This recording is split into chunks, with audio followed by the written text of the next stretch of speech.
नमस्कार। तो आज हम आपको सत्यनारायण का व्रत कथा पढ़ाने जा रहे हैं। तो इस व्रत कथा को पढ़ने व सुनने से बहुत लाभ मिलता है। तो चलिए इस कथा को शुरू करते हैं। एक समय की बात है। योगीराज नारद जी दूसरों के हित की इच्छा लिए अनेकों लोकों में घूमते हुए मृत्यु लोक में आ पहुँचे। यहाँ उन्होंने अनेक योनियों में जन्मों प्रायः सभी मनुष्यों को अपने कर्मों द्वारा अनेकों दुखों से पीड़ित देखा। उनका दुख देख नारद जी सोचने लगे कि कैसा यत्न किया जाए जिसके करने से निश्चित रूप से मानव के दुख का अंत हो जाए। इसी विचार पर मनन करते हुए विष्णु लोक में आ गए।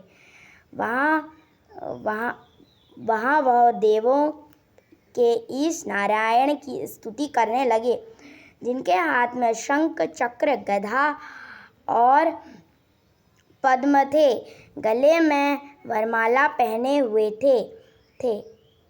स्तुति करते हुए नारद जी बोले, हे भगवान, आप अंतःशक्ति से संपन्न हैं। मन तथा वाणी भी आपकी नहीं पा सकती है। आपका आदि मध्य तथा अंत नहीं है। निर्गुण स्वरूप सृष्टि के कारण भक्तों के दुख को दूर करने वाले आपको मेरा नमस्कार है। नारद जी की स्तुति सुन विष्णु भगवान बोले, हे मुनिश्रेष्ठ, आपके मन में क्या बात है? आप किस काम के लिए पधारे हैं, उसे निसंकोच कहें। इस पर नारद मुनि बोले, मृत्यु लोक के अनेकों योनियां में जन्मे मनुष्य अपने कर्मों के द्वारा अनेकों दुखी हो रहे हैं। हे नारद, आप मुझ पर दया रखते तो बताएं कि वे मनुष्य थोड़े प्रयास से ही अपने दुख कैसे छुटकारा कर सकते हैं। श्री हरि बोले, हे नारद, मनुष्यों की भलाई के लिए तुमने बहुत अच्छी बात पूछी, जिसके करने से मनुष्य मोह से छूट जाता है। वह बात मैं कहता हूँ, उसे सुनो। स्वर्ग लोक मृत्यु लोक दोनों एक दुर्लभ उत्तम व्रत है, जो पुण्य देने वाला है। आज परमेश्वर होकर मैं उसे तुमसे कहता हूँ। श्री सत्यनारायण भगवान का यह व्रत अच्छी तरह विधान पूर्वक करके मनुष्य तुरंत ही यहाँ सुख भोग कर मरने पर मोक्ष पाता है। श्री हरि के वचन सुन नारद जी बोले कि उस व्रत का फल क्या है और इसका विधान क्या है, यह व्रत किसने किया था, इस व्रत को किस दिन करना चाहिए, सभी कुछ विस्तार पूर्वक बताएं। नारद जी की बात सुनकर श्री हरि विष्णु दुख व शोक के दूर करने वाला, यह सभी स्थानों पर विजय दिलाने वाला, मानव भक्ति श्रद्धा के साथ शाम को सत्यनारायण जी की पूजा धर्म परायण होकर ब्रह्मांडों व बंधुओं के साथ करनी चाहिए। भक्ति भाव से ही नैवेद्य केला का फल, घी, दूध और गेहूं का आटा सवाय ले। गेहूं के स्थान पर साठी का आटा, शक्कर तथा गुड़ लेकर भक्षण योग्य प्रदानों करें। मिलकर भगवान को भोग लगाएं। ब्राह्मणों सहित बंधुओं को भी भोजन कराएं। उसके बाद स्वयं भोजन करें। भजन कीर्तन के साथ भगवान की भक्ति में लीन हो जाएं। इस तरह सत्यनारायण भगवान का यह व्रत करने पर मनुष्य की सारी इच्छाएं निश्चिंत रूप से पूरी होती हैं। इस कली काल अर्थात कलयुग मृत्युलोक में मोक्ष का यही एक सरल उपाय बताया है। अभी तक हमने सत्यनारायण भगवान का पहला अध्याय पढ़ा। अब हम दूसरा अध्याय पढ़ते हैं। पहले अध्याय में सत्यनारायण जी ने बोला था कि संस्कृत में बोला, ये सब कहा। अब हम उसका दूसरा अध्याय पढ़ते हैं। तो चलिए दूसरा अध्याय शुरू करते हैं। श्री सत्यनारायण कथा का पहला अध्याय संपूर्ण हुआ। बोलिए श्री सत्यनारायण भगवान की जय। तो अब हम सत्यनारायण भगवान का दूसरा अध्याय करते हैं। तो चलिए शुरू करते हैं। सूत जी बोले, हे ऋषियों, जिसने पहले समय में इस व्रत को किया था, इसका इतिहास कहता हूँ, ध्यान से सुनो। सुंदर काशीपुरी नगरी में एक अंत निधन ब्रह्मा रहता था। भूख प्यास से परेशान वह धरती पर घूमता रहता था। ब्रह्मांडों से प्रेम वाले भगवान ने एक दिन ब्रह्मा के वेश धारण कर उसके पास जाकर पूछा, हे विप्र, नित्याय दुखी होकर पृथ्वी पर घूमते हो? दीन ब्रह्मांड बोला, मैं निधन हूँ, ब्रह्मांड हूँ, भिक्षा के लिए धरती पर घूमता हूँ। हे भगवान, यदि इसका कोई उपाय जानते हो तो बताएं।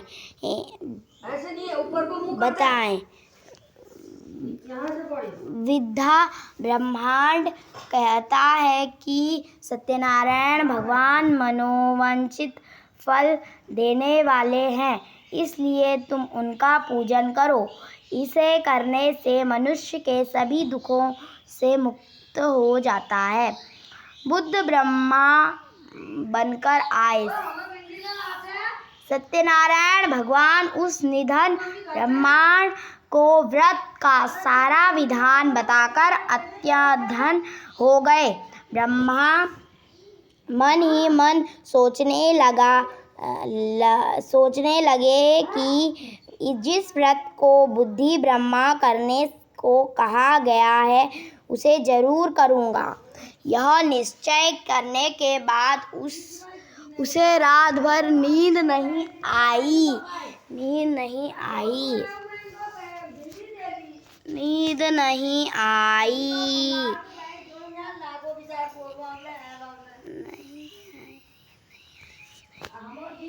वह सवेरे उठकर सत्यनारायण भगवान के व्रत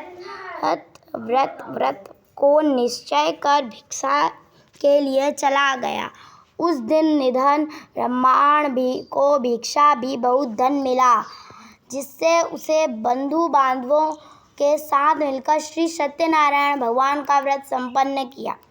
भगवान सत्यनारायण व्रत संपन्न करने के बाद वह निधन ब्रह्मांड को सभी दुखों को छूट गया और अनेक प्रकार की संपत्तियों से युक्त हो गया। उसी समय यह ब्रह्मांड हर माह इस व्रत को करने लगा। इस तरह से सत्यनारायण भगवान के व्रत को जो मनुष्य करेगा वह धर्म सभी प्रकार का पाप से छूट जाएगा, मोक्ष प्राप्त हो जाएगा।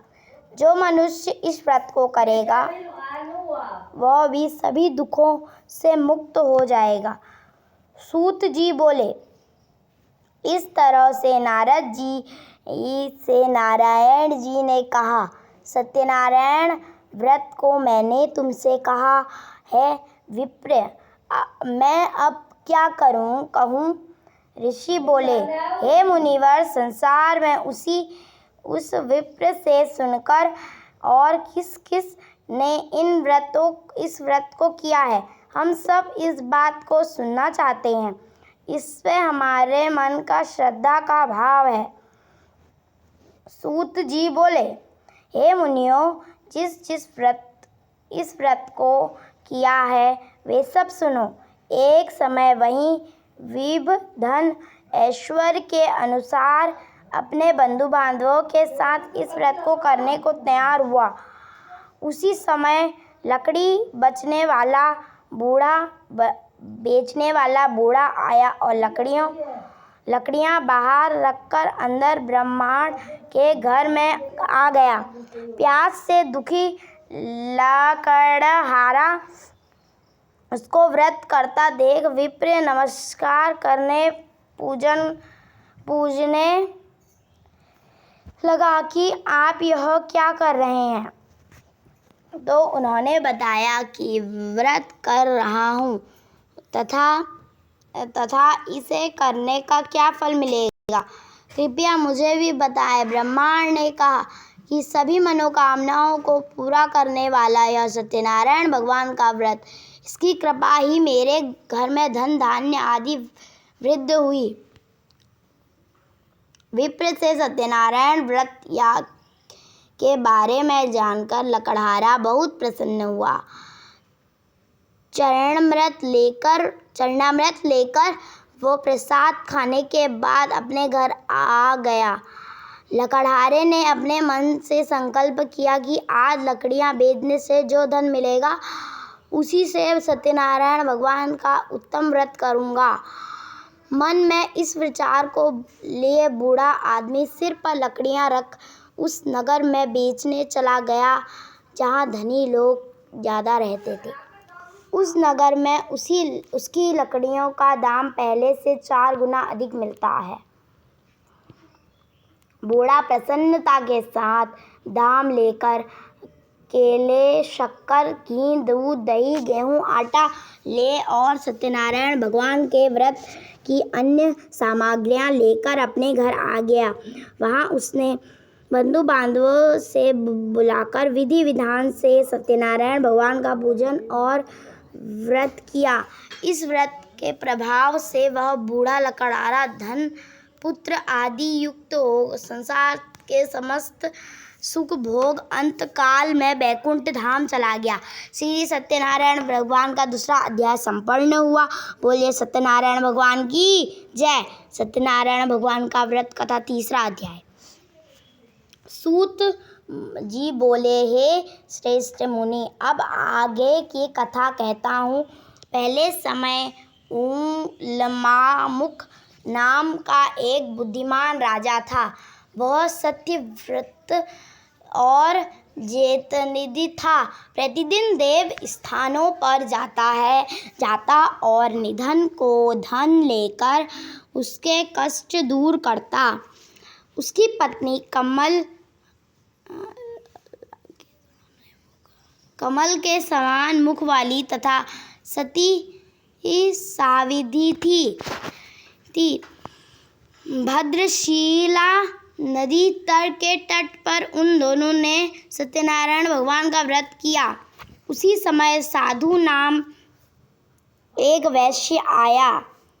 उसके पास व्यापार करने के लिए बहुत सा धन भी था। राजा को व्रत करते देखकर वह विनय के साथ पूछने लगा, हे राजन, भक्ति भाव से पूर्ण होकर आप यह क्या कर रहे हैं? मैं सुनने की इच्छा रखता हूँ, तो मुझे बताएं। राजा बोले, हे साधु, अपने बंधु बांधवों के साथ पुत्रादि के प्राप्ति के लिए एक महाशक्तिमान श्री सत्यनारायण भगवान का व्रत व पूजन कर रहा हूँ। राजा के वचन सुन साधु आदर से बोला, हे राजन, मुझे इस व्रत का सारा विधान कहिए।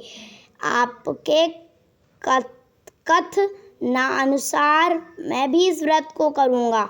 मेरी भी संतान नहीं है और इस व्रत को करने से निश्चय रूप से मुझे संतान प्राप्ति होगी। राजा से व्रत का सारा विधान सुन व्यापारी से निवृत्त हो वह अपने घर आ गया। साधु वैश्य ने अपनी पत्नी को संतान देने वाले इस व्रत का वर्णन कह सुनाया और कहा, जब मेरी संतान होगी तब मैं इस व्रत को करूँगा। साधु ने इस वचन को अपनी पत्नी लीलावती से कहा। एक दिन लीलावती पति के साथ आनंदित हो संसारिक धर्म मैं प्रवृत्त होकर सत्यनारायण भगवान की कृपा से गर्भवती हो गई। दूसरे महीने में उसका गर्भ एक सुंदर कन्या में जन्म लिया। दोनों दिन वह ऐसे बढ़ने लगी जैसे कि शुक्ल पक्षी का चंद्रमा बढ़ता है। माता पिता ने अपनी कन्या का नाम कलावती रखा। एक दिन लीलावती ने मीठे शब्दों में अपने पति को याद दिलाया कि आपने अपने सत्यनारायण भगवान को जिस व्रत को करने का संकल्प लिया था उसे करने का समय आ गया। आप इस व्रत को करिए। साधु बोला, हे प्रिय, इस व्रत को मैं उसके विवाह पर करूँगा। इस प्रकार अपनी पत्नी को आश्वासन वह देकर नगर को चला गया। कलावती पिता के घर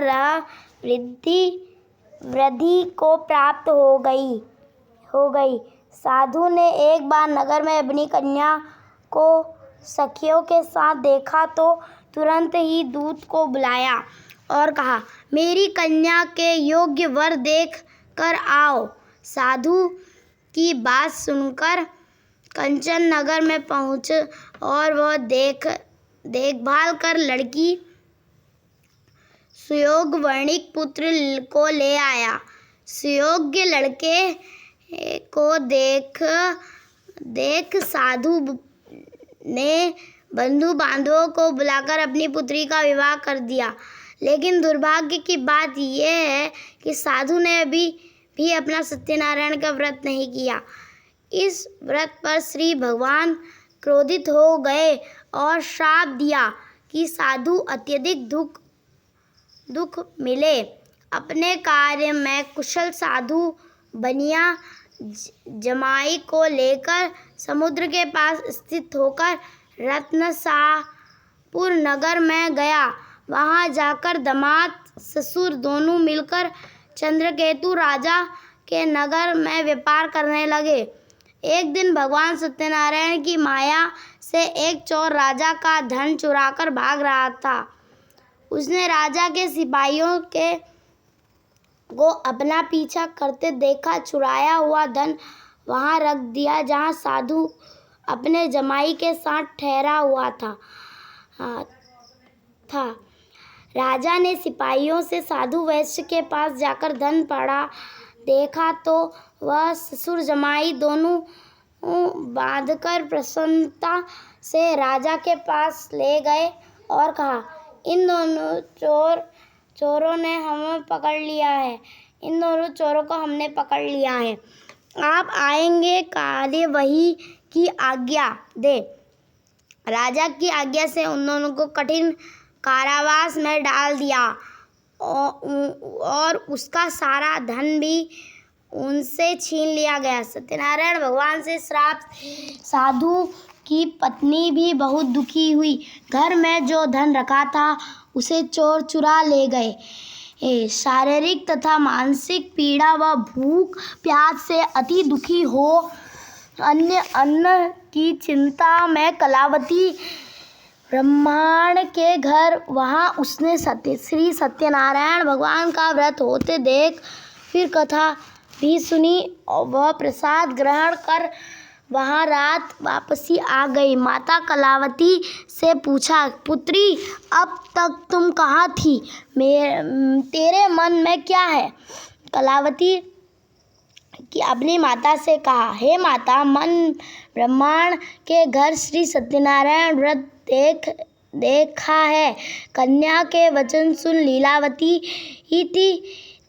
भगवान के पूजन की तैयारी करने लगी। लीलावती ने परिवार बंधुओं सहित सत्यनारायण भगवान का पूजन किया और उसने वर मांगा कि मेरे पति तथा जमाई को शीघ्र घर आ जाए। साथ ही प्रार्थना की हम सबका अपराध क्षमा करें।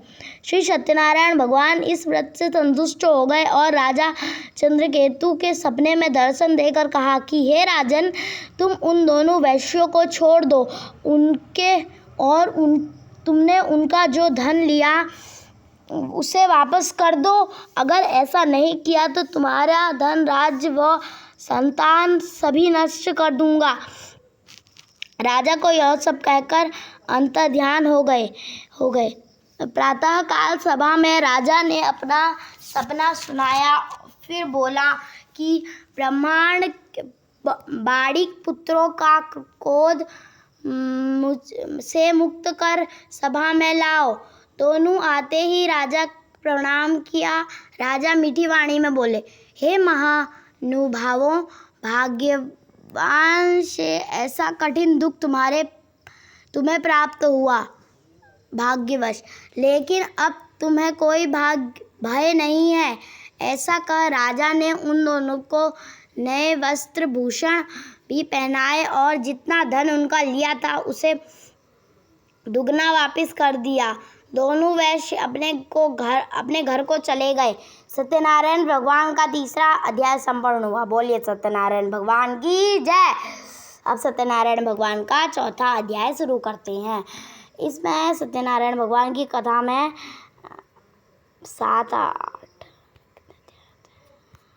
सत्यनारायण भगवान की कथा में होते हैं 5 अध्याय हैं, तो 5 में से अभी तक हमने चौथे अध्याय में है ना। हाँ, हम चौथे अध्याय में हैं, तो चलिए शुरू करते हैं चौथे अध्याय को। और फिर चौथे अध्याय के बाद फिर ये 5वां अध्याय है। फिर उसके बाद हम सत्यनारायण भगवान की पूजा करेंगे। पूजा करने के बाद इस व्रत को करना चाहिए। तो चलिए शुरू करते हैं। तो चलिए पढ़ते हैं। सूत जी वैश्य ने मलाकर अपनी यात्रा आरंभ की और नगरों की ओर चल दिए। उनके थोड़ी दूर जाने पर एक दंडी वेशधारी सत्यनारायण जी उनसे पूछा है, हे साधु, तेरी नाव में क्या है? अभिवाणी वाणी हंसता हुआ बोला, हे दंडी, आप क्यों पूछते हो? क्या धन लेने की इच्छा है? मेरी नाव में तो बेल व पत्ते भरे हुए हैं। वैश्य के कठोर वचन सुन तुम्हारे वचन सत्य हो। दंडी ऐसे वचन कह वहां से दूर चले गए। कुछ दूर जाकर समुद्र के किनारे बैठ गए।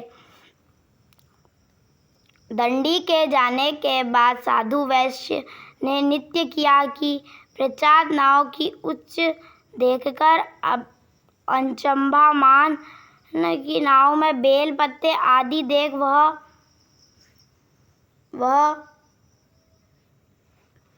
वह मूर्छित हो जमीन पर गिर पड़े।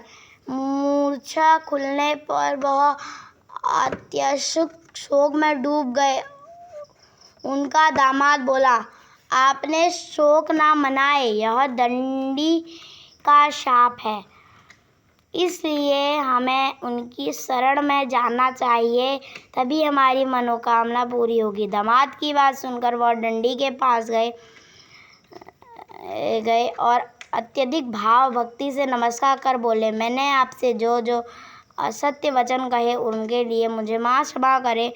ऐसा कर महान शोकातुर हो रोने लगा।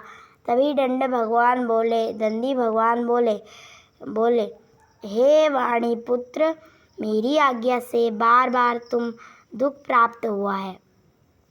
तुम मेरी पूजा से विमुख हुआ। साधु बोला है, हे भगवान, आपकी माया ब्रह्मांड आदि देवता भी आपको रूप नहीं जानते, तब मैं अज्ञानी कैसा जान सकता हूँ। आप प्रसन्न हुए। अब मैं सामर्थ्य के अनुसार आपकी पूजा करूँगा। मेरी रक्षा करो और पहले के समान नौका में धन भर दो। साधु वैश्य भक्तिपूर्वक वचन सुनकर भगवान प्रसन्न हुए और उनकी इच्छा अनुसार वरदान देकर अत्यधन हो गए। संसार जमाई जब नाव में आए तो नाव धन से भरी हुई थी।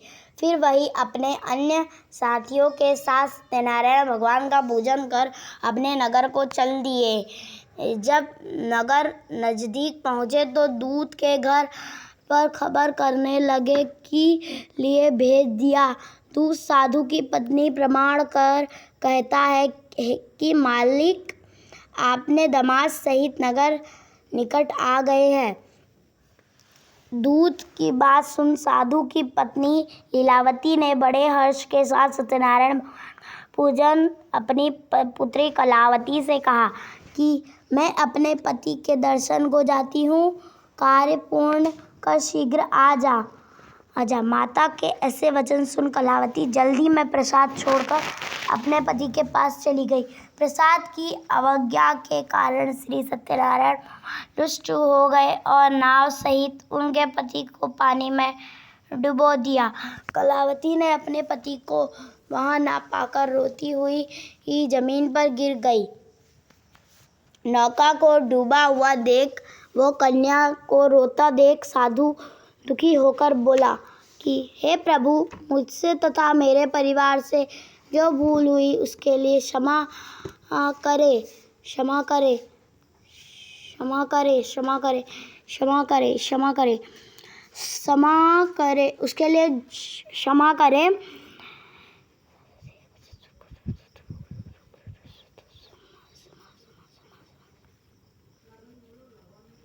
क्षमा करे और मेरे पति को अवश्य हो गया। कन्या मेरे प्रसाद को छोड़कर आ गई, इसलिए आप वो क्षमा करें।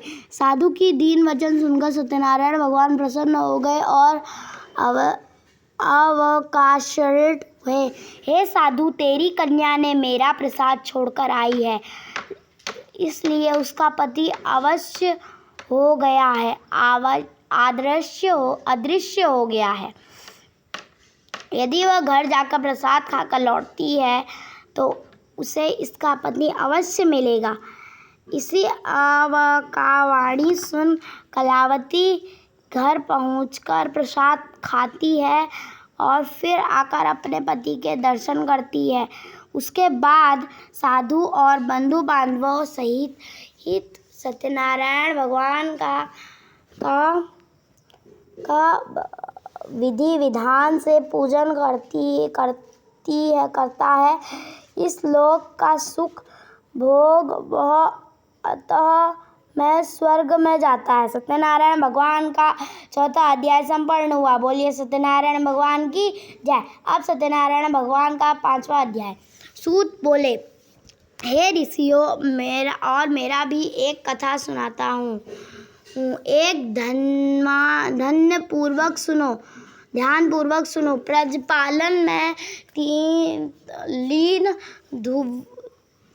दीर्घवज नाम एक राजा, उसने भगवान का प्रसाद त्याग कर बहुत दुख सहन किया। एक बार वन में जाकर वन्य पशुओं को मार कर वह बड़े पेड़ के नीचे आया।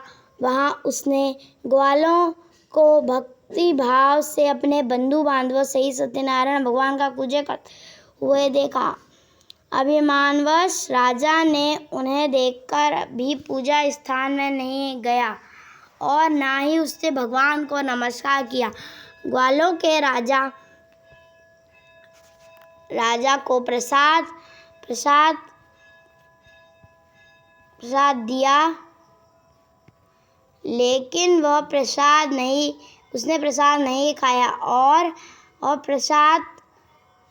प्रसाद को वहीं छोड़ वह अपने नगर को चला गया। जब वहाँ नगर में पहुँचा तो सब कुछ तहस नहस हुआ पाया, तो वह शीघ्र समझ गया कि उसने भगवान ने ही किया है, यह सब भगवान ने ही किया है। वह दोबारा ग्वालों के पास पहुंचा और विधि पूर्वक पूजा कर प्रसाद खाया। सत्यनारायण भगवान की कृपा से सब कुछ पहले जैसा हो गया। दीर्घ काल तक भोगने के बाद मरणोपरांत ने उसे स्वर्गलोक की प्राप्ति हुई।